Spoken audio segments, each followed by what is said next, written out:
岁月了，西螺增加的酱油厂，每天清早就飘散着黑豆香。小老板曾世峰尝着熟悉的味道，这可不是吃着玩，是品管。机器只能分辨说它的品质怎样，它的氨基酸怎样，蛋白质怎样，但是口感是用嘴巴来试，是决定说它好吃不好吃。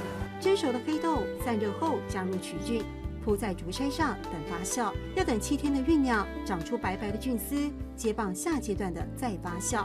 用来保温的传统麻布袋，破了补，补了再用，见证着黑豆酱油坚持古法的酿造。破掉的话，我们就是想办法，就是拿新的来找新的来补。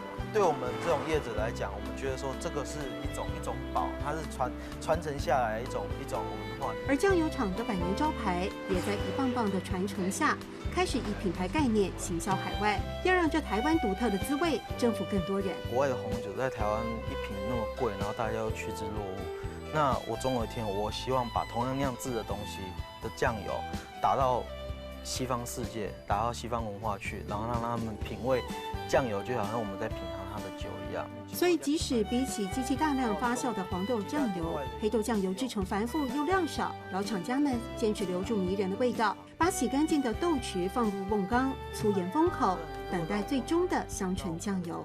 倒入碟子的那一刹那，闻到我们的黑豆酱油香，然后就会觉得说哇，好想吃东西哦。对，因为那很容易引发食欲嘛。那姐姐要问，不会肚脐吗？你会肚子饿吗？奶不会肚脐。奶不会肚脐，我会饿，要不然就是我肚子饿，奶不会肚脐，我肚子不饿。顺便教大家，奶不会肚脐。阳光下的大瓮正在酝酿好滋味，等待在开封的那一刻化作值得。